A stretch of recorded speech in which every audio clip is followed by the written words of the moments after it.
नमस्कार। गायत्री साधना में आपका स्वागत है। आज का जो टॉपिक है वह है आकस्मिक सुख और दुख का कारण। देखिए, सुख और दुख सभी के जीवन में आते हैं, जबकि हम ये भी जानते हैं कि श्री राम भगवान के जीवन में कितने दुख थे, श्री कृष्ण भगवान के जीवन में कितने दुख थे, सीता माता के जीवन में कितने दुख आए और 5 पांडवों के जीवन में कितने दुख आए। ये बात इसलिए कही जा रही है क्योंकि ये हमारे हिंदू ग्रंथ और सामाजिक मैनेजमेंट के लिए बहुत बड़ी एक गाइडेंस इसमें प्रस्तुत की गई थी और उसमें भगवान का रूप दिखाया गया था। श्री राम भगवान रामायण से संबंधित थे और श्री कृष्ण भगवान महाभारत से। दोनों में ही दोनों महापुरुष थे और विष्णु भगवान का रूप थे, जो कि सब कुछ चाहते हुए भी कर सकते थे, लेकिन उनके भी जीवन में कितने दुख आए। राम भगवान को जहाँ रात के लिए घोषित किया गया कि सुबह इनका राज तिलक होगा और उन्हें सुबह ही वनवास मिल गया, और श्री कृष्ण भगवान का तो जन्म ही कारागार में हुआ था और पूरा जीवन उनका लीलाएं रचने में ही हो गया। अगर वो चाहते तो महाभारत के युद्ध को रोक सकते थे, क्योंकि स्वयं विष्णु थे और उन्होंने अपना युद्ध भरी सभा में दिखाया भी था। इसकी चर्चा हम आगे भी करेंगे। तो मेरे कहने का मतलब ये है कि भारत के प्रसिद्ध 2 ग्रंथ रामायण और महाभारत के जो महापुरुष थे और महान पात्र थे, राम और श्री कृष्ण भगवान, जो कि विष्णु भगवान के खुद ही स्वरूप थे, तो उनके जीवन में इतने दुख आए तो हम लोग कौन हैं? हम तो एक बहुत तुच्छ प्राणी हैं और उनसे हमारी कोई भी तुलना नहीं हो सकती। तो हमारे जो जीवन में जो दुख हैं वो हमारे कर्मों का फल हैं, पिछले जन्मों के पाप कर्मों का प्रारब्ध है और उन्हें किसी न किसी रूप में भुगतना ही पड़ता है। सबसे बड़ी बात, ये सारे जो बुरे कर्म और प्रारब्ध होते हैं, ये अपना समय देखते ही कभी भी अटैक कर देते हैं। तो बुरा जो प्रारब्ध अटैक करता है उसको आकस्मिक दुख कहते हैं, और जो सही कर्म अटैक करता है उसको आकस्मिक सुख कहते हैं। ये दैविक, दैहिक, भौतिक तीनों दुखों का समूह अपने आप बुलाया हुआ होता है। अनेक बार ऐसे अवसर उपस्थित होते हैं जो प्राकृतिक नियमों के बिल्कुल विपरीत होते हैं।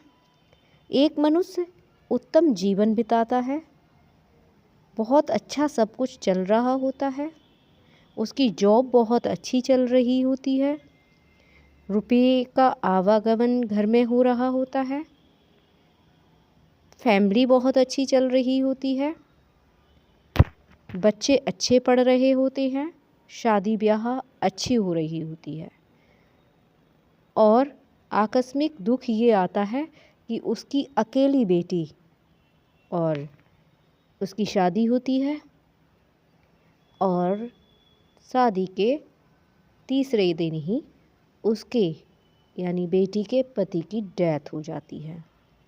तो ये दुख इतना बड़ा दुख है कि पीछे के सारे सुखों पर उसने पानी फेर दिया, और ये एक आकस्मिक दुख है जो कि उसके पता नहीं कौन से जन्म का कर्म आया है आगे, और इसमें सभी के कर्म जुड़े हुए हैं।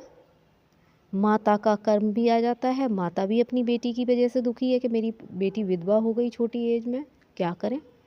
पिता का भी आ जाता है, भाइयों का भी आता है कि भाई के साथ ऐसा हो गया कि उसकी बहन, क्या भाई के लिए नहीं आता होगा, बहनों के लिए नहीं आता होगा कि उसकी बहन जो है इतनी छोटी एज में विधवा हो गई। अरे भाई बहन का दुख और सुख भी बहुत बड़ा होता है। जो भाई मानते हैं कि मेरी बहन दुखी है, वो वाकई बहुत अच्छे भाई होते हैं। और बहनें भी मानती हैं कि मेरी बहन दुखी है। भाई बहन भाइयों का दुख भी दुख होता है। तो इसमें सभी के दुख मिल गए। इधर जिसके पुत्र का डेथ हुई है उसके भी मिले हुए हैं, उसकी माता को भी दुख है, पिता को भी दुख है, भाई को भी दुख है, बहन को भी दुख है। तो ये हुआ आकस्मिक दुख। एक है आकस्मिक सुख। आकस्मिक सुख कैसा है? सबसे बड़ा उदाहरण आपको बताते हैं कि जैसे एक स्त्री है, एक पुरुष है, उसकी शादी होती है। शादी होने के बाद 27 साल तक कोई संतान नहीं होती है। बहुत पैसे वाले होते हैं, ज़मीन जायदाद वाले होते हैं, राजघराने से होते हैं, सब जगह इलाज करवाते हैं। नीम वैद हकीम मुल्ला उल्ला उन्होंने सब पर इलाज करवाया, बड़े बड़े डॉक्टर, बहुत इलाज करवाया, लेकिन उसको बच्चे की प्राप्ति नहीं हुई। 27 साल बाद जब उन पर बुढ़ापा आना स्टार्ट हो जाता है, 45 साल के बाद अचानक एक दिन वो लेडी प्रेग्नेंट हो जाती है और 9 महीने बाद उसे चांद के समान सुंदर पुत्र की प्राप्ति होती है। ये क्या है? आकस्मिक सुख। जहाँ चारों तरफ घने बादल मंडराए हुए होते हैं, वहाँ थोड़ी सी सूर्य की किरण दिखाई पड़ जाती है।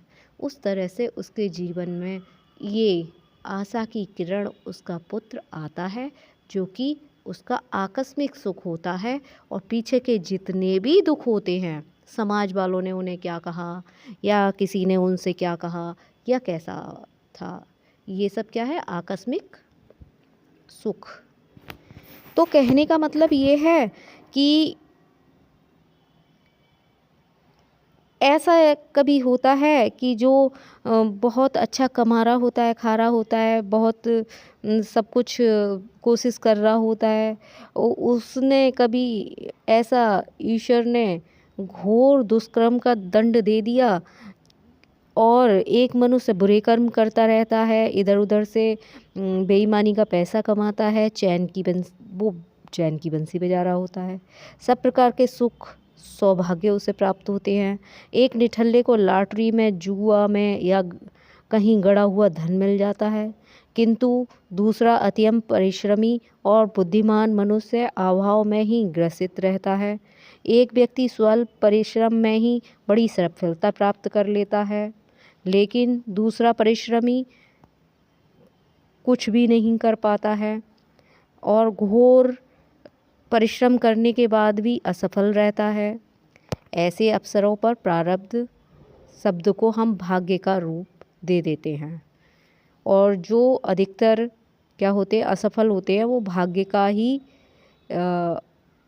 रूप दे देते हैं। इसी प्रकार महामारी, बीमारी, अकाल मृत्यु, अतिवृष्टि, अनावृष्टि, बिजली गिरना, भूकंप आना, बाढ़, देवी प्रकोप भी भाग्य प्रारब्ध कहलाते हैं। आकस्मिक दुर्घटनाएं, मानसिक आपदा, वियोग आदि वे प्रसंग जो टल नहीं सकते, इसी श्रेणी में आते हैं। इन सब का हमारे पिछले जन्मों के पाप और पुण्य यानी आकस्मिक दुख और सुख से गहरा संबंध होता है। ठीक है कि ऐसे प्रसंग कम आते हैं। प्रयत्न से उल्टा फल होने की आकस्मिक घटना घटित हो जाने के बाद अब बात चाहे कितने ही कम क्यों ना हो, पर होते ज़रूर हैं। हम मानते हैं गायत्री साधना से जो छोटे पाप होते हैं उनको कम किया जा सकता है, जो नए हो रहे होते हैं उनको जड़ से मिटाया जा सकता है, लेकिन जो बहुत घोर पाप होते हैं उनका थोड़ा बहुत फल मिलना ही होता है। अतः मैं आप लोगों से बताना चाहती हूँ कि हमारे जितने भी आकस्मिक सुख और दुख का कारण हैं, हमारे पीछे के जन्मों के कर्मों का फल हैं। इसकी चर्चा हम आगे की वीडियो में करेंगे। आज इतना ही, और आगे के लिए आपको बताएंगे कि कैसे हमें ये दुख और सुख मिलते हैं। कृपया इस वीडियो को शेयर करें, लाइक करें, चैनल को सब्सक्राइब करें। धन्यवाद।